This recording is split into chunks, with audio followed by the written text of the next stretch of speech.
আসসালামু আলাইকুম রহমতুল্লাহ বরকাতুহ। বিসমিল্লাহির রহমানির রহিম। আলহামদুলিল্লাহ ওয়াসসালাতু ওয়াসসালামু আলা রাসূলিল্লাহ ওয়া আলা আলিহি ওয়া সাহবিহি আজমাইন ওয়া মান ওয়ালা। আম্মা বাদ।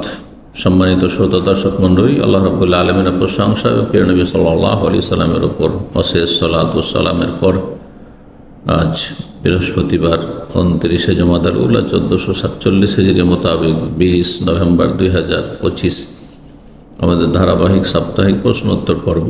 10টি প্রশ্ন রয়েছে, বিভিন্ন দেশ থেকে আসা, ইনশাআল্লাহ তারা উত্তর দেব। আজকের প্রশ্ন উত্তর পর্ব নম্বর 113। প্রথম প্রশ্ন বলছেন, আসসালামু আলাইকুম শেখ। ওয়ালাইকুম সালামতুল্লাহ। একজন মৃত ব্যক্তি 12 লাখ টাকা ছিল, একজন মৃত ব্যক্তির 12 লাখ টাকা ছিল, সেই টাকার জাকাত আদায় করেনি, আল্লাহ মাফ করুন। এখন তার ওয়ারিস যারা আছেন তারা কি তার রেখে যাওয়া সম্পদ থেকে জাকাতটা বের করে দেবেন? অবশ্যই দিতে হবে, ফরজ। কারণ এটি আল্লাহর ঋণ, দাইনুল্লাহি আহাক্কু বিল ওয়াফা, নবী সাল্লাল্লাহু আলাইহি হাদিস। আল্লাহর ঋণ মানুষের ঋণের চাইতে বেশি অধিকার রাখে যে সেটি আদায় করবে, জাকাত আগে আদায় করতে হবে। বলছেন যে এই উত্তরটা একটু বেশি প্রয়োজন। আমি এর উত্তরে বলবো যে মানুষ যখন মারা যায় তার পরিত্যক্ত ধন সম্পদের সাথে 4টি হক সম্পৃক্ত থাকে। প্রথম হচ্ছে তাজহিজ ও তাকফিন, অর্থাৎ তার কাফন দাফনের খরচা যা হয় তার পরিত্যক্ত ধন সম্পদ থেকে করতে হবে, অন্যের কাছ থেকে চেয়ে নয়। অন্যের ওপরে দায়িত্ব নেই, এটা হচ্ছে শরীয়তের বিধান। কেউ করে দেয় সেটা ভিন্ন বিষয়, যেমন আমাদের সমাজে হয়ে থাকে। 2 নম্বর কাজ হচ্ছে ঋণ পরিশোধ করা, যদি ঋণ থাকে, সেটা আল্লাহর ঋণ হোক যেমন জাকাত, অথবা কোনো মান্যত করা আছে, অথবা মানুষের ঋণ হোক, কেউ পাওনা কর্জা পাবে। 3 নম্বর হচ্ছে যদি ওসিয়ত করে গিয়ে থাকে যে অমুককে অথবা অমুক প্রতিষ্ঠানকে কোনো কিছু দিয়ে দিও, তো সেটা 1/3 অংশের মধ্যে হইতে হবে পুরো ধন সম্পদের, ওসিয়তের বাস্তবায়ন। তারপরে যেটুকু বাঁচবে তা তখন ওয়ারিসিন যারা উত্তরাধিকারী তাদের মাঝে ভাগ বন্টন হবে। জি। 2 নম্বর প্রশ্ন বলছেন, আসসালামু আলাইকুম শেখ। ওয়ালাইকুম সালামতুল্লাহ। কোনো পরিবারের আত্মীয় স্বজনরা যদি কবর মাজার পূজারী হয়ে থাকে তাদেরকে কি জাকাত দেওয়া যাবে? যদি তারা কবর মাজার পূজা করে তাহলে তারা বড় শিরক কুফরিতে লিপ্ত, তাদের ঈমান ভঙ্গ করেছে তারা। আর জাকাত হচ্ছে মুসলিমদের জন্য, যারা বড় শিরক কুফরি করে তাদের ইসলামে কোনো অংশ নেই। আর এরকম ক্ষেত্রে অজ্ঞতা কোনো শরঈ ওজর নয় যে আল্লাহর কাছে সেটি গ্রহণযোগ্য হবে। কারণ আজকাল জানার বিভিন্ন সোর্স রয়েছে আল্লাহ সম্পর্কে, আল্লাহর দিন সম্পর্কে। এমন কোনো মানুষ নেই যে আল্লাহর দিন সম্পর্কে জানার তার সুযোগ নেই, আছে, কিন্তু তার সামনে আসলে সেটি ইগনোর করে, উপেক্ষা করে, শুনতে চায় না, জানতে চায় না। যদি এরকম আত্মীয়দের জাকাত না দেয়া যায় তাহলে বেশ কয়েক বছর যে এমন আত্মীয়দের জাকাত দিয়েছেন, এত বছরের জাকাত কি পুনরায় আদায় করতে হবে? যেটা অতীত হয়ে গেছে, আল্লাহ মাফ করুন। একটি শুবহাত সংশয় ছিল যে এরাও হয়তো মুসলিম, দিয়েছেন, হয়তো আল্লাহ কবুল করবেন, কিন্তু আগামীতে জানার পরে কোনো ঈমান ভঙ্গকারী ব্যক্তিকে জাকাত দেবেন না। যে বড় শিরক করে, কবর মাজারে সেজদা করে, পূজা করে, খাসি মুরগ জবাই করে, তাদেরকে জাকাত দেবেন না। যারা একেবারে সালাত পড়ে না, 5 ওয়াক্ত নামাজ মোটেই পড়ে না, শুধু জুমা নামাজ, তাদেরকে জাকাত দেওয়া জায়েজ নাই। যারা নাস্তিক, হ্যাঁ, আর মানবরচিত বিধানে বিশ্বাসী, আদর্শগতভাবে সেগুলিকে বিশ্বাস করে, তাদেরকে জাকাত দেওয়া যাবে না। এরা ঈমান ভঙ্গ। সাহের, জাদুকর, গণক, জ্যোতিষী, তাদেরকে জাকাত দেওয়া যাবে না। কারণ রাসূলুল্লাহ সাল্লাল্লাহু আলাইহি হাদিস রয়েছে যে জাকাত নেবে কার কাছ থেকে আর দেবে কাকে? বলছেন তুখাযু মিন আগনিয়াহিম ফাতুরাদ্দু আলা ফুকারাহিম, সহিহ বুখারী মুসলিমের হাদিস। তুখাযু মিন আগনিয়াহিম, মুসলিম যারা সচ্ছল ব্যক্তি, বিত্তবান, তাদের কাছ থেকে জাকাত নেওয়া হবে, অর্থাৎ তাদের জাকাত ফরজ। মুসলিম সরকার তাদেরকে গ্রহণ করতে পারবে, অধিকার রাখে। ফাতুরাদ্দু আলা ফুকারাহিম, অতঃপর মুসলিম সমাজে তাদের ফকির গরিব, তাদের অভাবীদের মাঝে বিতরণ করতে হবে, অর্থাৎ মুসলিমদের। সুতরাং অমুসলিমকে জাকাত দেওয়া জায়েজ নয়। ঠিক ওই রকমই যারা ঈমান ভঙ্গ করে মুরতাদ হয়ে যায়, সুস্পষ্ট দলিল রয়েছে আপনার আমার কাছে যে তারা ঈমান ভঙ্গকারী, তাদেরকে জাকাত দেওয়া জায়েজ না। আল্লাহু তাআলা আ'লাম।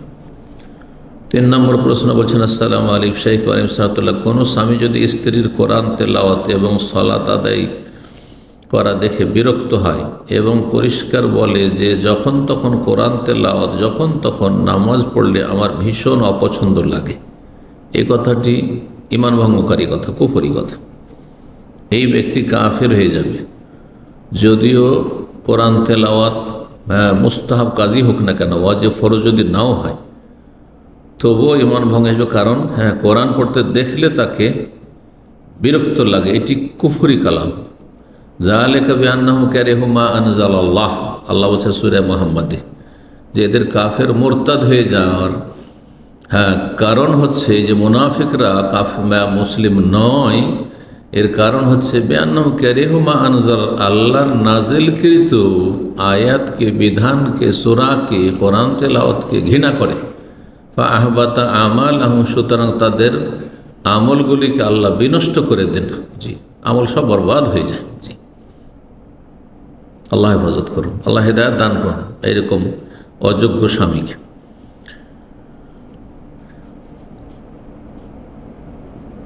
আমি এ বিষয়টি পছন্দ করি না বলছে, তাহলে কি স্বামীর মন রাখার জন্য ছেড়ে দেবে? দেখেন, কোরআন তেলাওয়াত করা নফল মুস্তাহাব কাজ, স্বামীর সামনে তেলাওয়াত করবেন না। যখন স্বামী ঘরের বাইরে আছে তখন তেলাওয়াত করবেন। আর দিন সম্পর্কে কোনো জ্ঞানী যদি না থাকে তাহলে দিন শেখা তখন ফরজ, তো এই ফরজ অবশ্যই আদায় করতে হবে। জি, ফরজ সালাত আদায় করছেন আর তাতে যদি সে মেনে নিতে না পারে তাহলে তার সাথে সংসার করা জায়েজ না, তাহলে সে নিঃসন্দেহে কাফের মুরতাদ হয়ে যাবে। আর নফল সুন্নত তাহাজ্জুদ পড়তে আছেন, সালাতুল দুহা পড়তে আছেন, আর স্বামীর প্রয়োজন, স্বামী কথা বলতে চায় বা স্বামীর কাজের প্রয়োজন রয়েছে, তাহলে সালাতুল দুহা তাহাজ্জুদ পড়বেন না স্বামীর খাতির।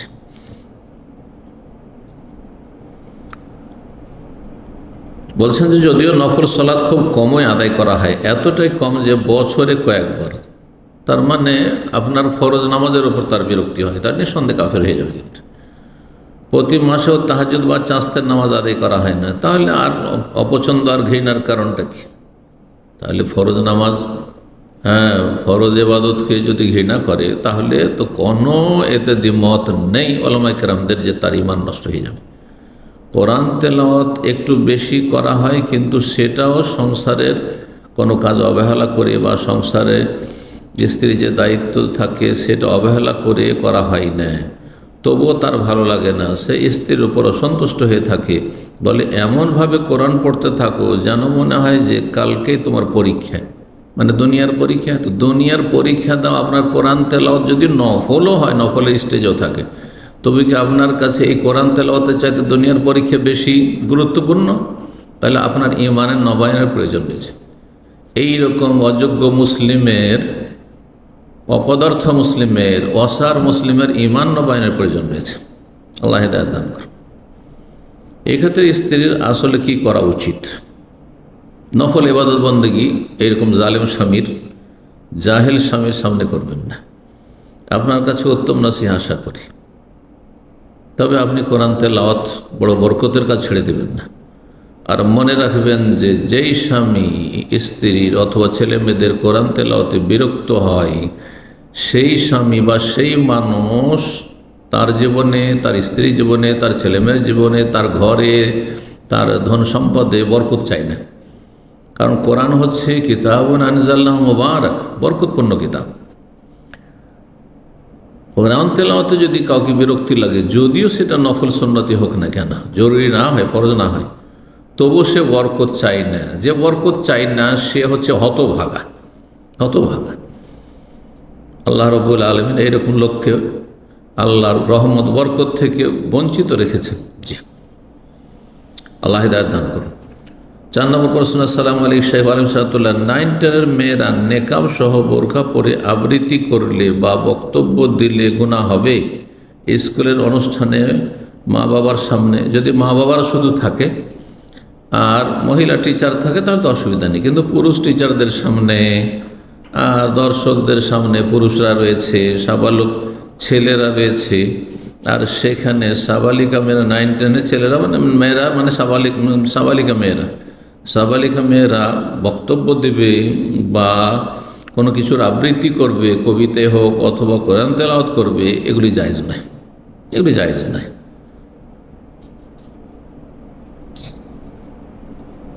5 নম্বর প্রশ্ন বলছেন, আসসালামু আলাইকুম শাইখ আলাইকুম সালাতুল্লাহ, আমি একজন ডাক্তার, আমি দরকার বুঝে পেশেন্ট এর বিভিন্ন ল্যাব টেস্ট করতে দিই। কিছু কিছু ল্যাব থেকে আমাকে সেই পেশেন্ট রিপোর্টের জন্য 1% আমাকে কিছু ল্যাব দেই। আমি যদি না নিই তাহলে ল্যাব কিন্তু পেশেন্টকে কোনো ছাড় দেবে না। এখন ওই টাকাটাই কি আমি ব্যবহার করতে পারবো? এইরকম সন্দেহপূর্ণ রিজিক থেকে বেঁচে থাকা আপনার জন্য, আপনার ইমানের হেফাজতের জন্য বেশ গুরুত্বপূর্ণ। আপনি এইরকম ঝুঁকি থেকে বেঁচে থাকবেন যেখানে হারামের আশঙ্কা রয়েছে। কারণ যখন মানুষ কোনো জায়গা থেকে কোনো কমিশন পায়, পার্সেন্টেজ পায়, তখন তাদের ক্ষেত্রে দুর্বল হয়ে যায়। পয়সার কাছে মানুষ দুর্বল হয়ে যায়, পয়সা বড় ফিতনা।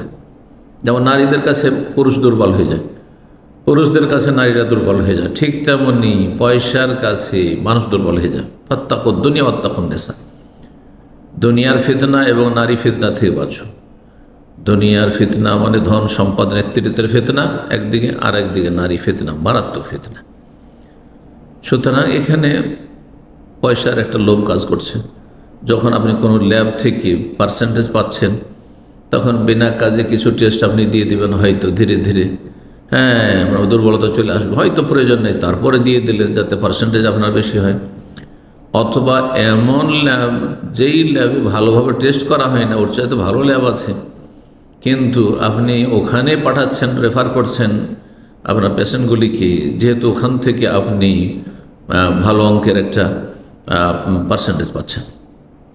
এসব যদি হয়তো নিঃসন্দেহ তোমার রুজি হারাম হয়ে যাবে। এই জন্য অনেক ওলামারা এটিকে নাজায়েজ বলেছেন, আর কিছু ওলামারা শর্ত সাপেক্ষ জায়েজ বলেছেন। বেঁচে থাকা আপনার জন্য, আপনার ইমানের জন্য নিরাপদ। 6 নম্বর প্রশ্ন বলছেন, আসসালামু আলাইকুম শাইখ ওয়ালাইকুম সালামতুল্লাহ, আমি সিঙ্গাপুর থেকে বলছি, আপনার একজন ছাত্রী। আমার প্রশ্ন, জাকাতের টাকা দিয়ে কি কবরবাসীর পুরা জায়গা পাঁচিল দেওয়া যাবে? না, কবরস্থানের জায়গা কেনা অথবা কবরস্থানে ঘেরার জন্য পাঁচিল দেওয়া মানে প্রাচীর দেওয়া, এসব জায়েজ নয় জাকাতের পয়সা দিয়ে। জাকাতের খাত আল্লাহ রাব্বুল আলামিন বর্ণনা করে দিয়েছেন সূরা তওবার আয়াত নম্বর 60-এ। তাতে এইরকম ধরনের কোনো কিছু নেই যে আপনি কবরস্থানের জন্য, কবরস্থান যে এলাকাবাসীর হবে সেই এলাকাবাসী চাঁদা দিবে কবরস্থান ঘেরার জন্য। তারপরে কবরস্থান ঘেরার কোনো প্রয়োজন নেই, খোলা থাকবে কবরস্থান ঘেরার কোনো প্রয়োজন নেই, সেটি নফল কাজ। আর যদি সেটি ঘেরতে হয় তো সেখানে যেন শিরকের আশঙ্কা না থাকে, সেই কবরগুলি সম্পর্কে অতিরঞ্জন বাড়াবাড়ির আশঙ্কা না থাকে। সুরক্ষার জন্য যদি ঘেরা হয় তাহলে এলাকার মানুষ যাদের সেখানে কবর বা যাদের আত্মীয় স্বজনের কবর হচ্ছে তারা সেখানে চাঁদা দেবে, নিজের পয়সা দিয়ে সব কাজ করবে। জাকাতের পয়সা ব্যবহার করা জায়েজ নয়, কারণ সেখানে কবরবাসী সচ্ছল লোক আছে, যাদেরকে দাফন করা হচ্ছে তাদের অনেকে সচ্ছল রয়েছে, যাদের জন্য জাকাত জায়েজ নয়। তাহলে কি করে জাকাতের পয়সা দিয়ে আপনি কবরস্থানের প্রাচীর নির্মাণ করবেন? জায়েজ নয়। 7 নম্বর প্রশ্ন বলছেন, আসসালামু আলাইকুম শাইখ ওয়ালাইকুম সালামতুল্লাহ, আশা করি আপনি ভালো আছেন। আলহামদুলিল্লাহ। মাঝে মধ্যে ঘুম ভাঙে ঠিক যখন সূর্য উদয় হচ্ছে, ঘুম ভাঙার পর কি ফজরের নামাজ পড়ব নাকি 20 মিনিট অপেক্ষা করে নামাজ আদায় করব? আর এই ক্ষেত্রে নিয়ত কি কাজা করতে হবে? যখন আপনি ঘুম থেকে জাগছেন, প্রথম কথা আপনি চেষ্টা করবেন অ্যালার্ম লাগিয়ে রাখবেন বা কাউকে বলে রাখবেন, যাতে সালাতের রক্ত হলে, শুভ সাদিক হইলে বা যে কোনো নামাজের টাইম আপনাকে সজাগ করে দেয় ঘুমিয়ে থাকলে। এটা আপনার জন্য জরুরি কাজ। এই সময় অ্যালার্ম লাগিয়ে ঘুমানো ফরজ, এটাকে হালকা মনে করবেন না। অ্যালার্ম লাগাচ্ছেন না আর জাগতে পারছেন না, বলছেন আমার ঘুম ভাঙে না, তাহলে আপনি কাবিরা গুনাহ করছেন, আপনি অক্ত পার হয়ে গেলেন। অ্যালার্ম লাগালেন অথবা কোনোদিন ভুলে গেছেন কিন্তু লাগানো অভ্যাস আছে আপনার, আর জাগতে পারলেন না, হয়তো সূর্য ঠিক উঠছে ওই সময় জাগলেন, তাহলে ওযু করতে করতে তো সূর্য উঠে যাবে। সূর্য ঠিক উঠছে ওই সময় সালাত শুরু করা যাবে না। কিন্তু হাদিসে রয়েছে সেই হাদিস যে সূর্য ওঠার আগে আপনি ওযু করে প্রস্তুত হয়েছেন, এখনও 2-4-5 মিনিট আছে যাতে 1 রাকাত সালাত হয়ে যাবে।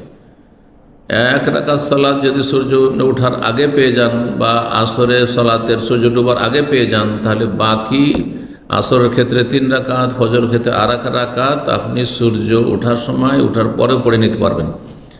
মান আদরাকা রাকাতাম মিন সালাতিল ফজরি ক্বাবলা আন তাতলুআ আশ-শামসু ফাকাদ আদরাকাহা ওয়া মান আদরাকা রাকাতাম মিন সালাতিল আসরি ক্বাবলা আন তাগরুবা আশ-শামসু ফাকাদ আদরাকাহা। নবী সাল্লাল্লাহু আলাইহি ওয়াসাল্লাম বলেছেন, যেই ব্যক্তি আসরের সালাতের 1 রাকাত পেয়ে যাবে সূর্য ডোবার আগে, ফজরের সালাতের 1 রাকাত পেয়ে যাবে সূর্য ওঠার আগে, তাহলে 1 রাকাত পড়ে নিক, সেই সালাত ওয়াক্ত মোতাবেক পেয়ে গেল।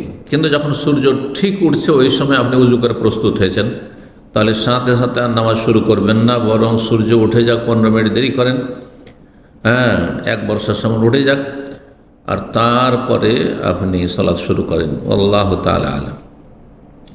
এই ক্ষেত্রে কাজার নিয়ত করবেন, যদি সূর্য উঠে যায় তাহলে কাজার নিয়ত হবে। জি, 8 নম্বর প্রশ্ন বলছেন, আসসালামু আলাইকুম, পুরুষ লোক শুনে ফেলার আশঙ্কা থাকলে কি আওয়াজ করে শব্দ উচ্চারণ না করে শুধুমাত্র ঠোঁট জিহ্বা নড়িয়ে কোরআন তেলাওয়াত করা যাবে? হ্যাঁ জি, কোরআন তেলাওয়াত ঠোঁট আর জিহ্বা নড়িয়ে করা যাবে, যেটাকে বলা হয় সিররি।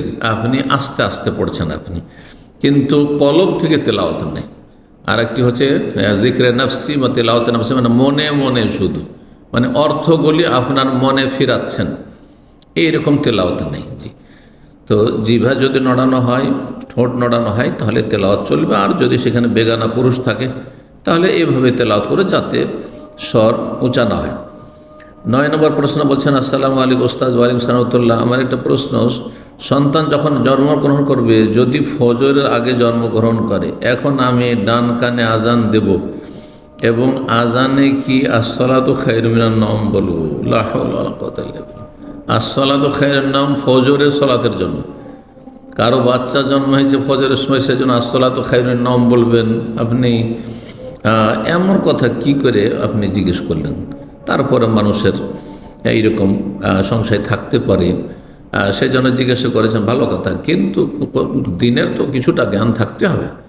আসসালাতু খায়রুন মিনান নওম ঘুমের সময় মানুষকে সজাগ করা, যে তোমরা যে ঘুমিয়ে আছো এই সময় ফজরের সময়, এর চাইতে অনেক অনেক গুণে, বহু গুণে উৎকৃষ্ট হচ্ছে সালাত তোমাদের ঘুম চাইতে।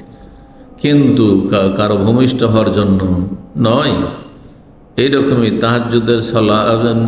তাহাজ্জুদের জন্য যে আজান বা সাহরির জন্য যে আজান, তাতেও আসসালাতু খায়রুম মিনান নওম নেই।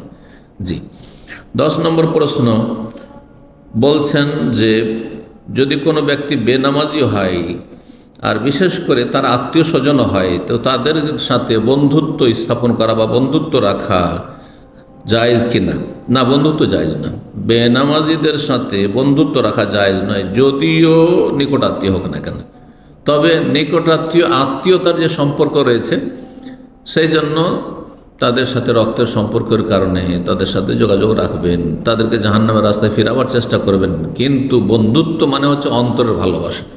অন্তরের ভালোবাসা শুধুমাত্র আল্লাহর জন্য, আল্লাহ রসুলের জন্য, আল্লাহর দিনের জন্য, এবং আল্লাহকে, আল্লাহ রসুলকে, আল্লাহর দিনকে যারা ভালোবাসে এবং আমল করে তাদের জন্য।